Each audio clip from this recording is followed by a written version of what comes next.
नमस्कार दोस्तों, my self Seema Singh. I hope आप सब बढ़िया होंगे। आज हम होम मैनेजमेंट के क्वेश्चंस देखेंगे जो हमारे एग्जाम्स के पॉइंट ऑफ व्यू से काफ़ी इंपॉर्टेंट क्वेश्चंस हैं। तो देखते हैं क्वेश्चन नंबर फर्स्ट क्या है।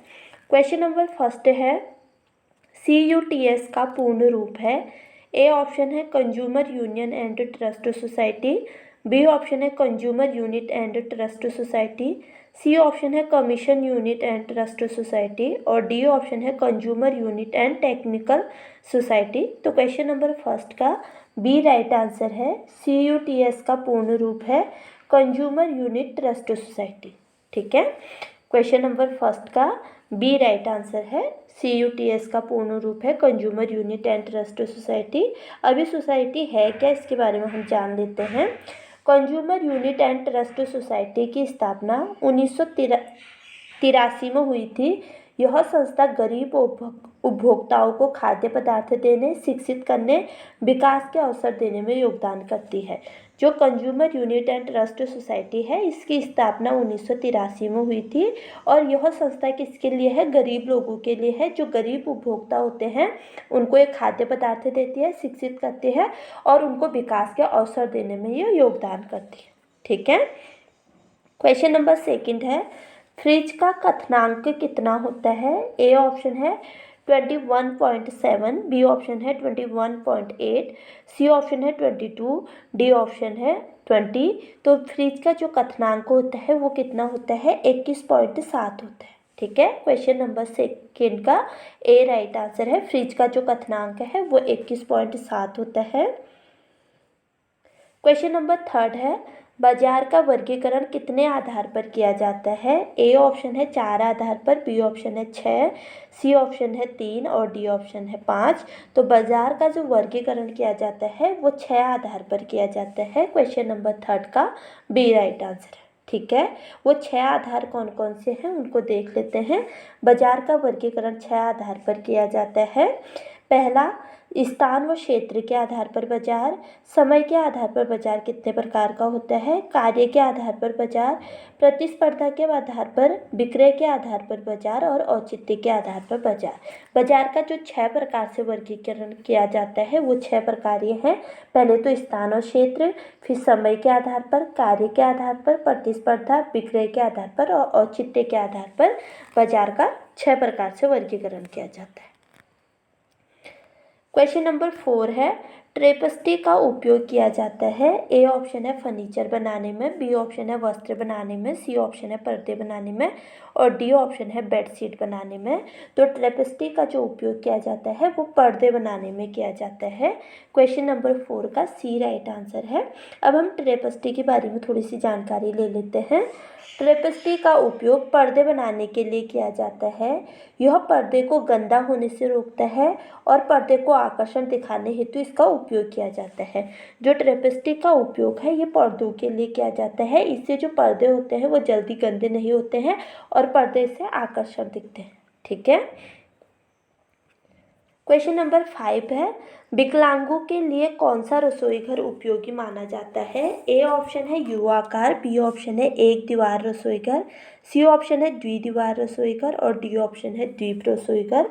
तो विकलांग लोगों के लिए जो रसोई घर उपयोगी माना जाता है वह है ऑप्शन नंबर डी, द्वीप रसोई घर विकलांगों के लिए उपयोगी माना जाता है। ठीक है, अब द्वीप रसोई घर क्या होता है? द्वीप रसोई घर विकलांग लोगों के लिए वरदान स्वरूप है। यह रसोई घर विद्युत से चलती है। इसमें समय शक्ति कम प्रयोग होती है। जो द्वीप रसोई घर है ये विकलांगों के लिए एक वरदान है। बिजली से चलने वाली रसोई घर है। इसमें समय और शक्ति जो होती है वो कम लगती है। ठीक है, इसमें सारे काम एक ही स्थान पर हो जाते हैं जो द्वीप रसोई घर होता है।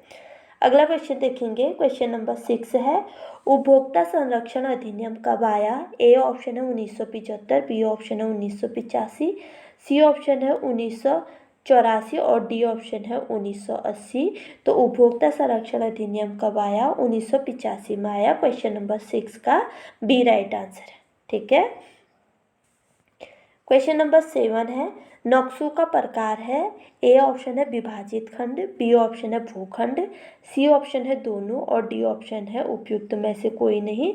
तो नक्शे का प्रकार कौन सा है? विभाजित खंड। क्रॉस सेक्शनल प्लान जो होता है ये नक्शे का एक प्रकार होता है। क्वेश्चन नंबर 7 का ए राइट आंसर है। अब विभाजित खंड प्लान क्या होता है? यह योजना मकान के आंतरिक संरचना को स्पष्ट करती है, मकान की नींव, खंभों की संख्या आदि को बताता है। जो क्रॉस सेक्शनल प्लान होता है ये मकान के आंतरिक संरचना को बताता है। ये बताता है कि मकान की जो नींव है वो किस तरीके से है, मकान में खंभों की संख्या कितनी है, ये सारी चीज़ें क्रॉस सेक्शनल प्लान बताता है। ठीक है, अगला क्वेश्चन देखेंगे। क्वेश्चन नंबर 8 है, सोडियम बल्ब का उपयोग कहाँ किया जाता है? ए ऑप्शन है घर में, बी ऑप्शन है स्कूल में, सी ऑप्शन है सार्वजनिक स्थान में और डी ऑप्शन है रसोई घर में। तो सोडियम बल्ब का उपयोग कहाँ किया जाता है? सार्वजनिक स्थान में किया जाता है। क्वेश्चन नंबर 8 का सी राइट आंसर है। सोडियम बल्ब का उपयोग सार्वजनिक स्थानों में किया जाता है, जैसे सड़क, स्टेडियम, पार्क आदि स्थानों पर होता है। इसमें सोडियम गैस भरी रहती है। जो सोडियम बल्ब होता है इसका उपयोग सार्वजनिक स्थान जैसे सड़क, स्टेडियम, पार्क आदि में इसका उपयोग होता है और इसमें सोडियम गैस भरी रहती है। ठीक है, अगला क्वेश्चन देखेंगे। क्वेश्चन नंबर 9 देखेंगे।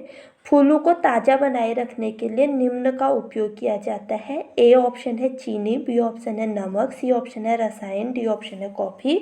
तो फूलों को अगर हम लंबे समय तक ताज़ा बनाए रखना चाहते हैं तो उसके लिए हमें किसका प्रयोग करना चाहिए? नमक का प्रयोग करना चाहिए। क्वेश्चन नंबर 9 का बी राइट आंसर है।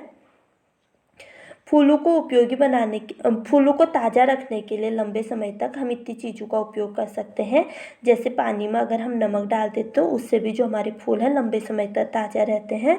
बोरिक एसिड का उपयोग कर सकते हैं, तांबे के फूलदान का उपयोग कर सकते हैं और एल्कोहल का उपयोग कर सकते हैं। ठीक है, अगर हमें लंबे समय तक अपने फूलों को ताज़ा बनाए रखना है तो उसके लिए पानी में नमक डालना चाहिए, बोरिक एसिड का उपयोग करना चाहिए, तांबे के फूलदान का उपयोग कर सकते हैं और अल्कोहल का उपयोग कर सकते हैं।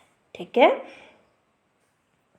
क्वेश्चन नंबर 10 है, सीटू सज्जा का उपयोग किया जाता है। ए ऑप्शन है वस्त्र बनाने में, बी ऑप्शन है पुष्प सज्जा में, सी ऑप्शन है गृह सज्जा में और डी ऑप्शन है उपरोक्त सभी में। तो सीटू सज्जा का उपयोग किसमें किया जाता है? पुष्प सज्जा में किया जाता है। क्वेश्चन नंबर 10 का बी राइट आंसर है। ठीक है, अब हम देखते हैं कि सीटू सज्जा क्या है। सीटू सज्जा में हमें जिस स्थान पर सज्जा करनी होती है सीधे उसी स्थान पर पुष्पों को व्यवस्थित करते हैं। सीटू सज्जा फूलों में की जाती है। जिस भी स्थान पे हमें फूलों की व्यवस्था करनी है, कोई डिज़ाइन बनाना है फूलों से, हम वहाँ पे क्या करते हैं?